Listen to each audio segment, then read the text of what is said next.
खूनी कुआं। सीमा गर्मियों की छुट्टियों में अपनी नानी के गांव आई थी।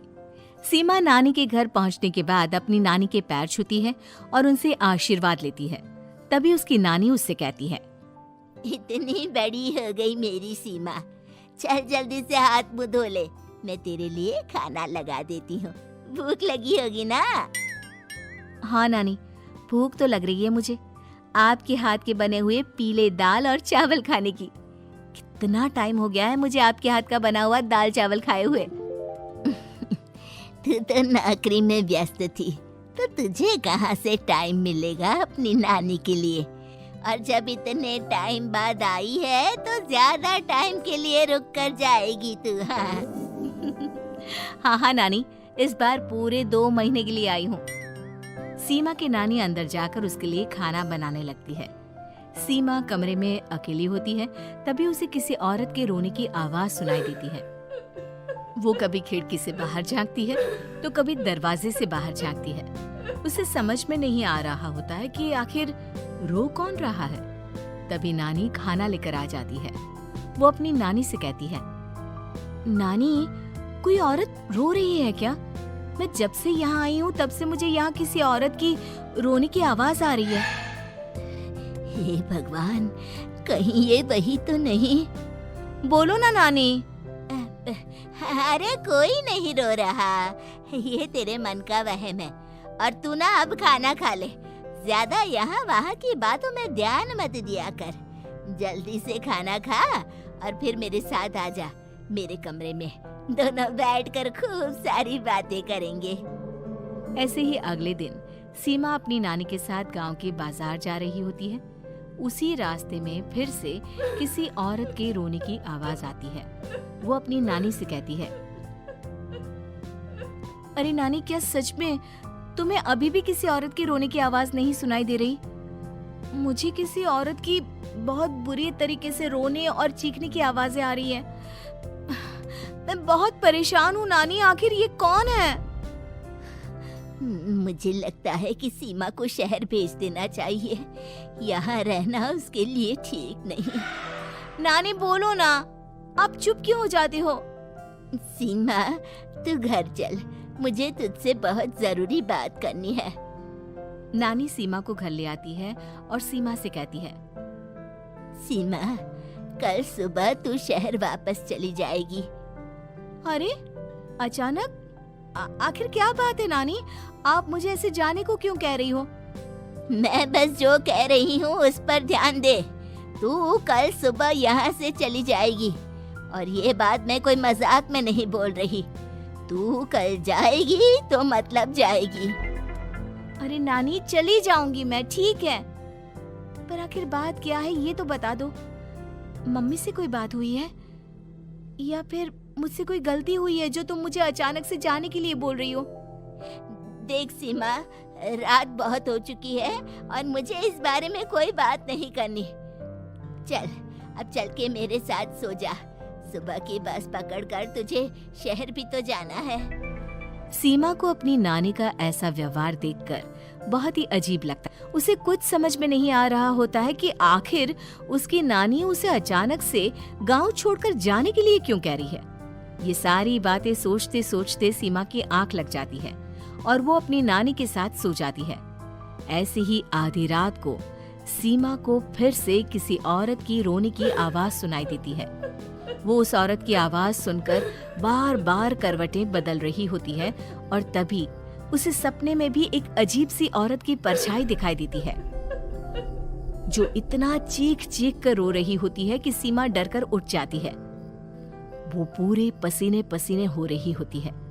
वो अपने आसपास देखती है तो घर में बिल्कुल शांति का माहौल होता है। सीमा घबरा जाती है। वो अपनी नानी को जगाने की कोशिश करती है, मगर उसकी नानी नहीं जगती। सीमा को फिर से उस औरत की रोने की आवाज सुनाई देती है। आखिरकार सीमा अपने आप को रोक नहीं पाती और वो घर का दरवाजा खोलकर बाहर निकलती है। आखिर ये माजरा क्या है? आज तो मैं पता करके रहूंगी। अब आवाज का पीछा करते हुए सीमा आधी रात को गांव के चौपाल के पास बने कुएं के पास पहुंच जाती है, जहां कुएं की चारों ओर बेड़ियां लगी होती हैं। उन बेड़ियों में लगे हुए ताले के साथ एक लाल रंग का कपड़ा और माता रानी का कलावा बंधा होता है। उस कुएं में से सीमा को किसी के रोने की आवाज आती है। सीमा परेशान हो जाती है। इस कुएं में कौन है? कौन है यहाँ? सुनो, कौन है? कौन रो रहा है? वो चिल्ला चिल्ला कर पूछती है और साथ ही लोगों को जगाने की कोशिश करती है, मगर किसी को भी उसकी आवाज सुनाई नहीं देती। अब सीमा खुद उस कुएं के पास की बेड़ियों और तालों को खोलने की कोशिश करती है और किसी तरह कुछ देर की मशक्कत के बाद सीमा उसको खोल भी देती है। और जैसे ही वो कुआं खोलकर उसके अंदर झांकती है, सीमा उस कुएं में गिर जाती है। इतने में उसकी नानी की नींद भी खुल जाती है और सीमा को पास ना देखकर नानी परेशान हो जाती है। नानी घबराकर पूरे घर में उसे ढूंढने की कोशिश करती है, जिसके बाद उसकी नानी और सभी लोग उस खूनी कुएं के पास जाते हैं और सीमा की नानी कुएं के पास खड़ी होती है। सभी गांव वालों और सीमा की नानी को सीमा के चिल्लाने की आवाज आती है, बचाओ, कोई मुझे बचाओ। मेरी बच्ची, हम आ गए, हम तुझे बचा लेंगे।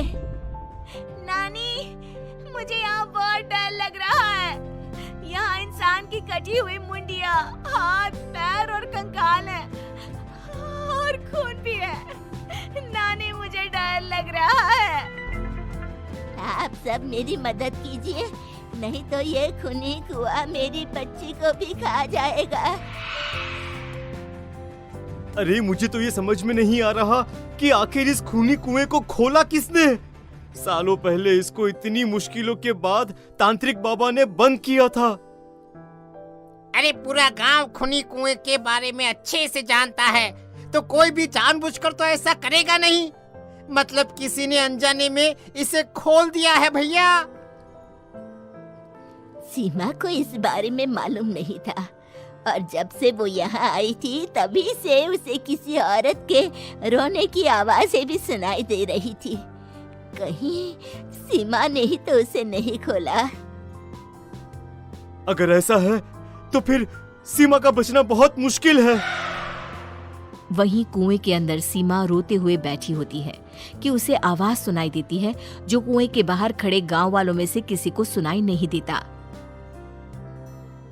आज सालों के बाद मुझे ताजा खून मिलेगा।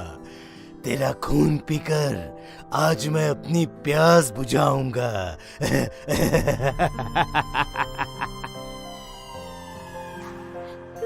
कौन है? मत मारो प्लीज, मुझे जाने दो प्लीज। मैंने किसी का क्या बिगाड़ा है? वो तुझे मरने के बाद पता चल ही जाएगा। जितने में गांव वाले और सीमा की नानी कुछ सोच पाते, उतने में उन्हें सीमा के चिल्लाने की आवाज आती है और अगले ही पल सब शांत हो जाता है। क्या हुआ? सीमा, मेरी बेटी। माफ करना बहन, लेकिन अब सीमा वापस नहीं आएगी। हमें एक बार फिर से कुएं को बंद करना होगा। गांव वाले तभी तांत्रिक को बुलाकर लाते हैं। एक बार फिर अपनी शक्ति से तांत्रिक बाबा उस कुएं को हमेशा हमेशा के लिए बंद कर देते हैं और वहां एक बोर्ड लगा दिया जाता है कि यहाँ आना मना है।